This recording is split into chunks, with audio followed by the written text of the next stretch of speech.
Gaurav Sawant, you spent the day with the various officers in the 14 Corps headquarters in Leh.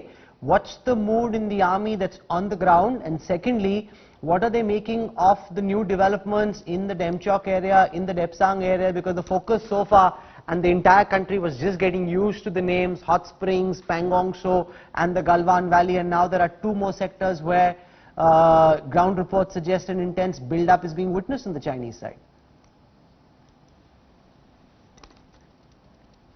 Rahul, for over a month now, our forces have already been deployed along the Depsang plains. They've already been deployed. A couple of days back, we saw Apache helicopters flying over Leh. They've already been deployed where they need to be deployed. So that sends out a signal. We've got former 14 Corps commanders and armored corps officers here, so they know what deployment of tanks, infantry combat vehicles and Apache helicopters mean. So, it's not as if China is doing everything and India is doing nothing. There is action happening on either side. One part becomes public, the other part remains, in the realm, as the armed forces officers were telling me, when it needs to be made public, it will be made public. That's point one. Point two, when we look at the satellite imagery, and we did with some of the officers here, both the tracks on Patrol Point 14 seem to lead up to the higher reaches on the Indian side. That indicates, according to my sources, that India is in a comfortable position. The Chinese, yes, while they said that they would be withdrawing, there would be disengagement. There is talk of disengagement. The build-up is happening on the Chinese side. India is aware of it. There is counter build-up on the Indian side. As far as interdicting that highway is concerned, well, the Chinese, if they want, they can do it even without being at Patrol Point 14. So from Depsang, we've come down to Galwan.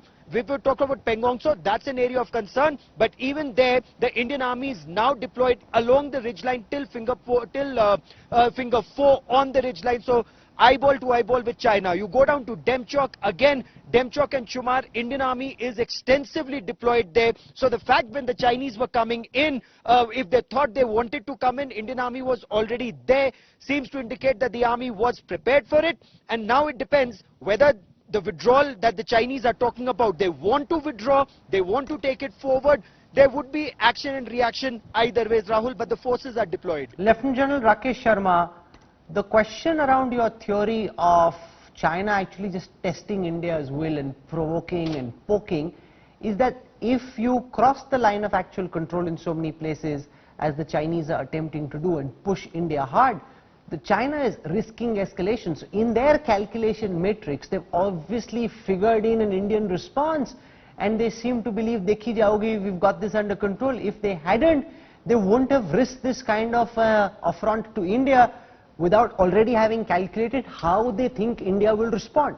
General Sharma. Okay, look, firstly, I am not personally clear as to the quantum of force that is brought to bear along the G219. Till the time I know, you say 10 divisions or you say 2 divisions, they both have different connotations altogether. And one cannot justify making an analysis based on scanty information. There is a large build-up. Large build-up means nothing. Large build-up means, okay, he's got 10 divisions there, or he has the capacity, and if we are not being informed that he has got that quantum of force in that area, then of course there is something lacking. And I'm sure the people on ground, what is the quantum of force is brought to bear.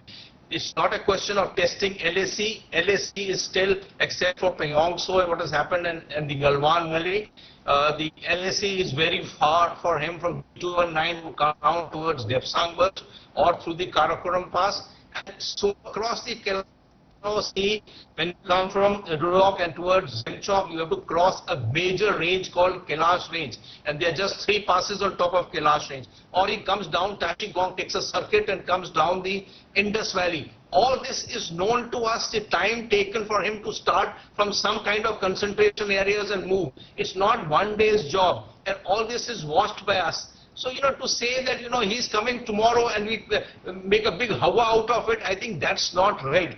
Till the time somebody says, okay, he's got substantial forces. If we don't have substantial forces and he's doing what he's doing in Galwan, I think we're getting a scare praised across in the country, which may not be required at this juncture.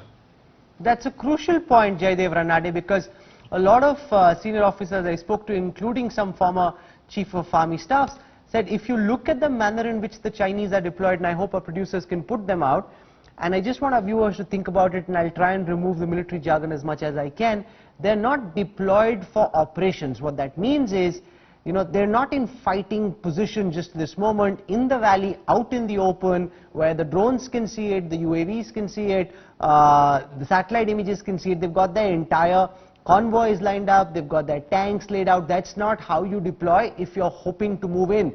And therefore, that led some to suggest that they're showing you their strength, they're flexing their muscles, they're showing you the military might that they've built, but not at this moment are they deployed for an actual military ingress.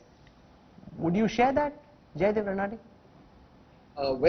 Certainly, if that is their interpretation of the deployments, then they know far better, and I would go with that. But there are two questions that still remain unanswered. One, when they have come up to the position that they have, in the strength that they have, and put it on display, as you were just mentioning, then the idea would be to put us under pressure. Why should they do it? And why sustained pressure since the beginning of May? We are now headed towards the third week of June. This is something that we need to figure out, whether they're going to keep shifting the points of concentration to tire us out or keep testing us. That is the first. The second is, I don't think we should take the Chinese lightly, and I don't think our army commanders either are going to take them lightly. As Gaurav was just mentioning, the people on the ground are on alert, and they are aware of what's going on. So I think we are going to be prepared for whatever happens, and let's hope nothing happens, but we are going to be prepared. But I'll make one final point, if I may, which is that while we are talking to the Chinese, let us not fall into the trap of agreeing to be the first to withdraw or not patrol a certain point in the expectation that there will be a gentleman's agreement and they will abide by it. They have never abided by any